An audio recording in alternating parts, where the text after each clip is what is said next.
أعوذ بالله من الشيطان الرجيم بسم الله الرحمن الرحيم كلا رب اشرح لي صدري ويسر لي أمري واحلل عقدة من لساني يفقهوا قولي Assalamu alaikum wa rahmatullahi wa barakatuh. This is at the request of one of my subscribers. The subscriber asked me to do this video on this topic that I did on my previous account that I no longer have, saying kissing the Qur'an, is it a Sunnah or a Bidah? Now, I've lost all my notes on this issue, but I did some vast researching, and pretty much the daleel that supports it, that it is a Sunnah, is all the same. I mean, there's pretty not much difference at all. As far as the opposing, they have absolutely, they can't argue it. They have no daleel to even come up to try to even oppose this argument. Now, Imam an-Nawawi rahmatullahi reported that when Ikrima radiallahu anhu used to see the Holy Qur'an, he used to put it on his head and kiss it and show a great deal of respect for it, saying, this is the book of Allah, this is the book of Allah. From this, Imam as-Suyuti rahimahullah said it was good to kiss the Holy Qur'an, also drawing an analogy with the black stone in the Kaaba. Both are seen as a gift from Allah. As for kissing the Mus'haf or the Qur'an, it is a mark of respect, and we know it was done by the great companions such as Umar and Uthman radiallahu anhum. And of course you can look this up in Ibn Abidin, Hashiyat, radd, al-muhtar, volume 5, pages 244 through 246.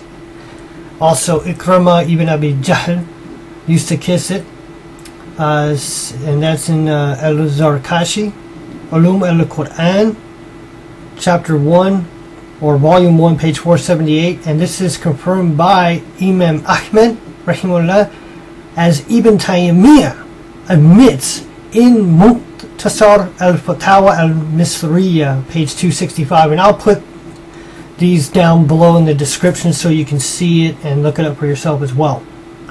So what do we get out of this? If the Sahaba did it, then what is the word of lotus people who cannot even be bothered to put the Mus'haf other than on the floor when he or she finishes reading it? These kind of people that say, oh, you know, they put it on the floor and read it. Of course, they show no respect, and everybody knows there's an etiquette to reading the Qur'an as far as dress and things of that nature. So, what's a little bit more evidence? Sayyidina Umar radiallahu anhu used to kiss the Mus'haf every dawn and say, Ahdul Rabbi wal Manshur Rabbi, the pact of my Lord and the proclamation of my Lord. That's just some proof, brothers and sisters. Now, where did they get all this from? Who says that it's a Bidah? Well, it started with al-Bani. It started with al-Bani. Okay? So what's the opposing argument? Well, there was a question posed to Ibn Baaz. It said, what is the ruling on kissing the Mus'haf after it has fallen from a high place? He says, we do not know of any evidence to suggest that it is prescribed in the Sharia to kiss it. But if a person does so, there's nothing wrong with that. It is narrated that the great Sahabi, Ikrima ibn Abi Jahl, used to kiss the Mus'haf and say, this is the word of my Lord. Whatever the case, there's nothing wrong with kissing it.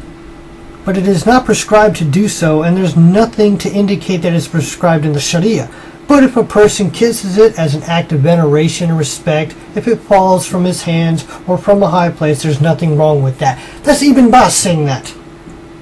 If it falls from a higher place, which can go on to show while you're reading it as a sign of veneration and respect, you can kiss the Qur'an. Nothing wrong with it. Even Salafi scholars, and I hate to quote them, come to the same conclusion as far as the ulama of the four madahibs. Kissing the Qur'an is a way of showing respect. Okay? And you know, there is no proof to say that the Prophet ﷺ used to do it. But it is reported from the companions radiallahu anhum. Okay, therefore it cannot be a Bidah. Okay, plain and simple. Who are some of these guys? Such as Mufti Ibrahim Desai, Rahimullah, even Ibn Baaz has even said it. So you can go on and go on, and there's so much more to it, but hopefully, inshallah ta'ala, this will benefit you. Hopefully this has helped you, and if anybody has any questions, please let me know. Assalamu alaikum wa rahmatullahi wa barakatuh.